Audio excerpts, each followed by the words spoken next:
So today's session is on layout features, and it's pretty much more populated around your reading exam in functional skills. So your lesson objectives are to understand layout features and the concept of using them in different texts, to gain an understanding of comparing two different types of text, and to gain an understanding of similarities and differences within the text and the writing that you may have in your actual exam. So layout features, what are they and what is it that you're actually looking out for? So there's different types of layout features and presentational features writers use to make their tests easier to read, more attractive, or to highlight the message they're trying to get across to the reader. So the main ones that your examiners will mostly look out for once they've asked you a question. So they've probably given you two types of text, and it's like a comprehension task. So once you've got a text in front of you, they'll ask you, can you tell us what a presentation feature is within this text? So I mean, headlines and titles, that's your main one. It tells you what the topic is about. So your subheadings, it breaks up the text and tells you what each section is about individually. Pictures, photos, images, it gives you visual information relating to the topic, and it attracts readers and adds more interest to it. Your captions give information about pictures or photos.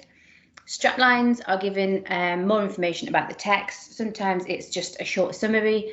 Logos are most likely on your article, your leaflet side of things.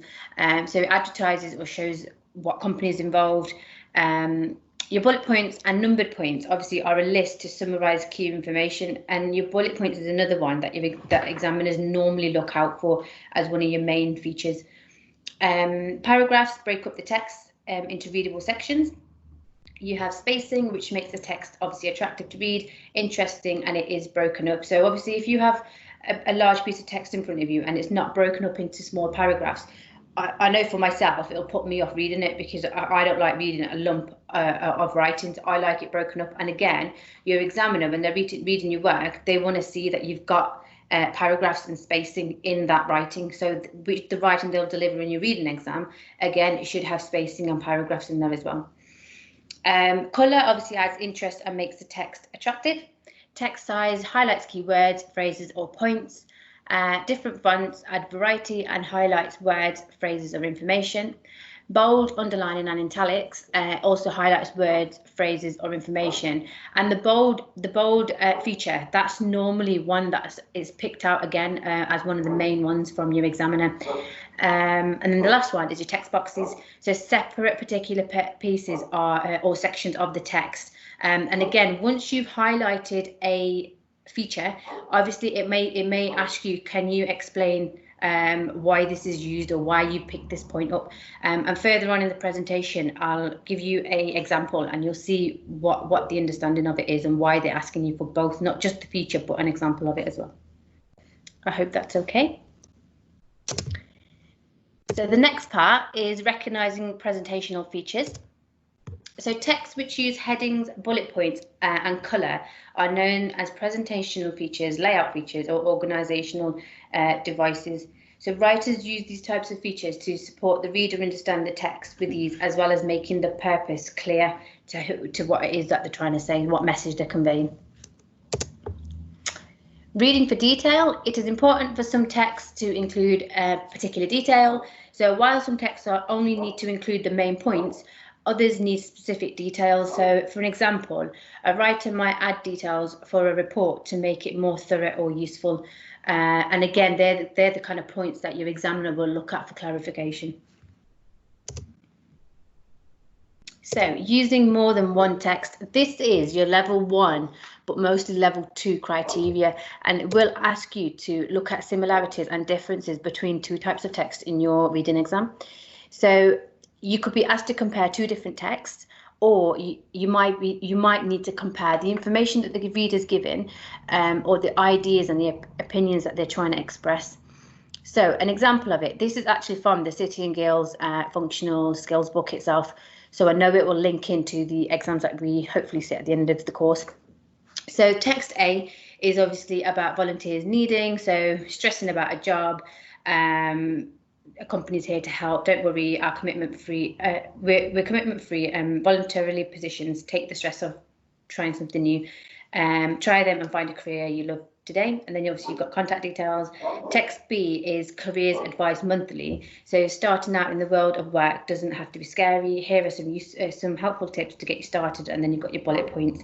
So both of the texts, if you can see, so if the question says, can you compare two of the texts with what is similar, you can already see that both of the texts are encouraging the reader not to get stressed out. So yes, you're looking for work, but again, don't worry about it. And again, both of the texts recommend volunteering to try something you might enjoy. So again, the different types, of one's a volunteer and one's career advice. However, the text inside the actual information is very similar. So that could be something that they might ask you in your exam, finding similarity and differences. So you might need to use more than one text. So one text may not give you all the information that you need. Sometimes you'll have to use more than one text to get all the information. So an example of it is both of the texts below suggest something you can do to drive safely in the winter. Write down a suggestion from each text. So with the arrow on the left-hand side, this doesn't answer the question. It isn't about driving safely. So that's your difference. There are two things you can do when you are driving in the winter. So again, it's pointing at both pieces of text. So one is not to drive too fast, and the other text is saying drive in high gear, but they're both giving you something to do in the winter. So that's where you're trying to pick up the points from similarities and comparing it, and you'll hit your level 2 criteria. So using using more than one text again. Sometimes you'll be asked how information is put across. So it won't always be enough just to spot similarities or differences in what the texts say. They could ask how the information is conveyed. So how has it been put across to the reader? So writers use different techniques to affect the reader in different ways. So an example of this is they can use humorous language, and it might be used to entertain the reader. And then you might need to compare the techniques used in different different texts. So I know at the very beginning, I'm going back about 3, maybe 4 weeks, we did the language techniques and persuasive writing. You can weave that from what we've delivered there, you bring it into your reading where you're comparing the different types of language techniques as well. And that's where you've got your humorous language, and the purpose of the text is to entertain the reader. So an example of this is, which of the statements about the language used in the text below is correct? So again, you've got two texts. Both underneath you've got 4 options, so this will come up as a multiple choice question as well in your reading exam, and obviously both of the texts address direct address to appeal to the reader. So that's the only one that you'll highlight. So which of the statements about the language using the text below is correct? So option B is the one that delivers both information from both them texts. So the second part is you might be asked to use quotations. So some questions will ask you to give quotations to back up the points you're making. Other questions may ask you to find quotations from the text. So again, an example of this is give one quotation from each text below to show that both writers are disappointed with the cancellation of Sports Day. So from text A is it is with regret, and then with text B is you have let everyone down. And again, they're both starting off the text with the same point they're trying to put across. So you're just trying to find the quotations in the text that will deliver that answer to the reader or the examiner in your case. And as you can see, you don't need to put lots of information, like put the whole 3 lines of quote. Just a short little piece like there, like Emma's pointing out, is enough, as long as it's getting over the point. Yeah, of course. One thing that is a bit of an issue with the system, and that people moan about, is you can't copy and paste from the document. So if you're using the document, the text, rather than copying and pasting, which you would normally do, you do have to type it out again. So just look out for that. But as you probably know, you can have a pen and paper, so you can always write it down and then flip between them anyway. But I know that annoys some people that you can't copy and paste. Perfect. So just an example that I'm going to put across to you. And again, it is from the City and Guilds book itself. So this is the layout style question you possibly will get in your reading exam. So you've got a piece of text at the top, a children's party games. it's got a little bit of a read of what it is, and then it asks a few questions. So it is like a comprehension activity with a few questions at the bottom. So what's the main purpose of this text? It will be D. So it gives ideas for party games to play, and that one's quite straightforward. So then going on to the next question, give one presentational feature that shows that the article is light-hearted. Now you can have anything about it being coloured, writing, cartoon boat, pictures in the article, fun fonts, anything that stands out. So what we've delivered in the first slide is you can put anything down. So the subheadings straight away, you've got the title, you've got pictures. And then the third question says, list 2 ways the article has been presented and how they help the reader to understand the article better. So they ask you for the presentational feature, and then they ask you for an example of this. So a few of them that you can add in are subheadings. They break up the text. Bullet points. It makes the commands clearer. You've got a footnote at the bottom of the page, adds extra information without interrupting the main text. The title says what the text is about. Different font sizes, bold or underlined text. So that breaks up the text and makes it more interesting. That's the kind of answer that they're looking for. So it doesn't necessarily have to be in full sentences. You can just put subheadings in the presentational feature part, and then underneath they break the text up. That is it. So what is the purpose of the feature? I think that's quite a key thing, is that what I see when people do practice tests I often see is they might put a feature, so they've used bullet points, they might even give an example of them, but then don't always put about what that actual feature does. So they'll put bullet points, and as Amy said, bullet points just make things a bit clearer because you can see they're in step, or having a title gives you an easy way of seeing what it's all about. And quite often people will miss that. They'll put title and then quote the title, but not actually explain why that's helpful. And again, as Amy said there, you don't need to put loads of information, but just a title. This makes it clear what the title's about, or there's a picture which adds a bit of imagery to the document, so you can understand it a bit easier. Small information like that makes a big difference. Yeah, perfect. So the next slide is just some advice when you're doing your reading exam. So you're not marked on spelling, punctuation, or grammar. So I wouldn't worry too much about these 3 points. However, in your reading test, obviously I've just mentioned you don't need to worry about it. Don't use the dictionary too much. You do have the option to use a dictionary, but don't think don't waste your time on using that dictionary, because you want everything to be immaculate. In your reading exam, they are just looking for the general points that you're pulling out from the text. Answers don't have to be in sentences, but they have to answer the actual question fully. So again, don't worry about writing it in full sentences. As long as you've covered what they're asking in a few words, that's perfectly fine. Sorry, Amy, there's a point on that. What you'll find for the reading test as well, it will tell you how many marks each question is. So if it's a 1-mark question, you're obviously not going to write as much as if it's a 3-mark question. So if it is a 3-mark question and you put in one short sentence, you obviously, you haven't put too much. If it's a 1-mark question, you don't need to be quoting from a massive long paragraph. So more than the maths or the writing test, I think that the mark scheme for the reading test is a lot easier to say, well, it's a 1-mark question, so they need something short. If it's a 2-mark question, it's probably a given answer and quote from the text. And you'll know you're getting 1 mark for your answer and 1 mark for the quote you got from the text. So it's certainly worth looking at the number of marks available when it comes to reading. Yeah, brilliant. Read every question obviously carefully. So the most important thing is to remember is make sure you answer the actual question. So only pick out relevant information.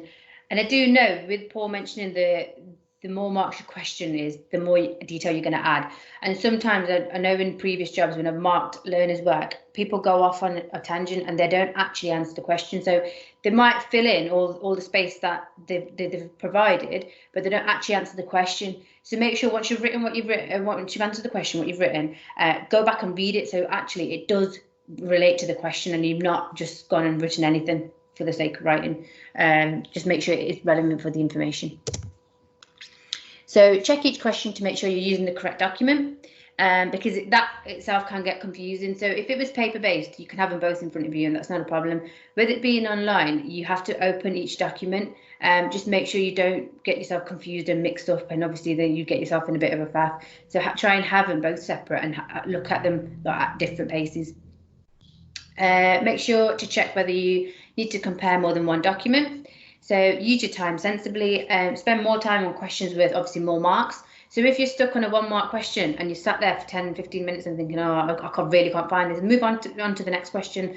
Obviously, with it being online, you can flag a question and you can always go back to it before the end of your exam. And then if you have time left, go over that 1 mark question, 2 marks. But where you've got more marks, if you've got 5, 6, 7 plus marks, make sure you do spend that bit extra time there rather than on your lower end marks. If you're really stuck on a multiple choice question, make a sensible guess. Sometimes it can flick between 2 options where they're both standing out to you and you're thinking, oh God, which one do I tick? And if you really don't have any idea, just make a solid guess on it. And obviously, you know, it's a 50-50 situation. But again, don't waste too much time on the multiple choice questions. Make sure each point you write is separate and you haven't said the same thing twice. So again, once you've written what you're answering for the question, just go back and read through it, obviously if you're having time, and just make sure you have answered what the question is asking for. So prepare well for your on-screen testing. If you're doing the test obviously online, try an on-screen sample test beforehand. And obviously me and Paul will give you the option when we know you're ready to try and play around with the system before you have your online testing. So make sure you know what all the buttons are and how the tests work. And again, sorry, can I just stop you there? Yeah, of course. I might have just missed it. Is every test we do, is it against the clock? Are we going against time on them when we're in the test? Yeah, they are.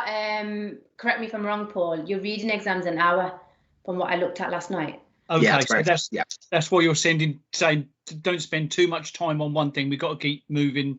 Yeah. So if you're doing it, once you're doing them online, you'll have the timer in the corner. So Brilliant. Don't let that put you off whilst you're breaking a panic, because it puts me off and I've got the clock right in front of me. If you know you're stuck on the first few questions, just flag them up, and there's a way of doing them on the left-hand side, and you can always go back to them before you end your exam. So it won't let you end them unless you unflag the question.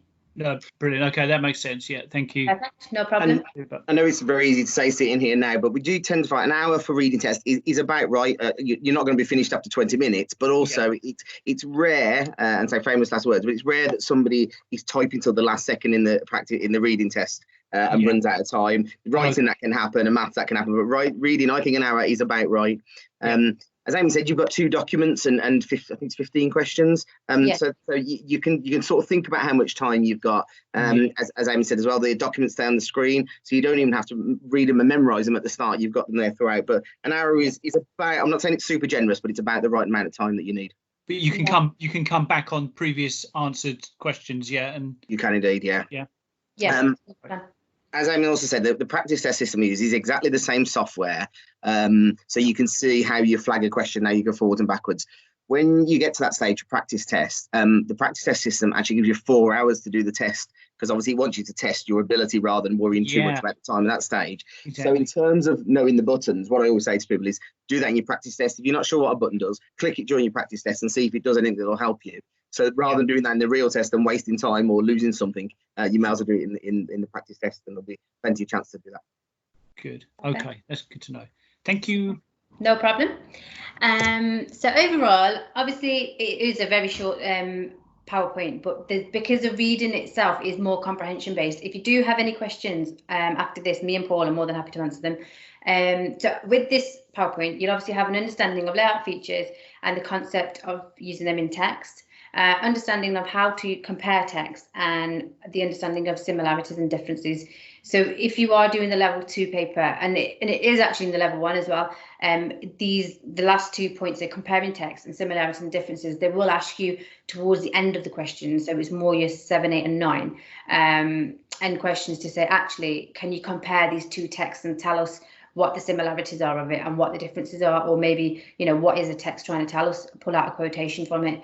And again, once we've got you to the point where we know that we're happy with you doing a mock exam, you'll see that yourself. And if you do struggle in the mock exam, me and Paul, obviously we're here to help, so don't panic. Do we have any questions?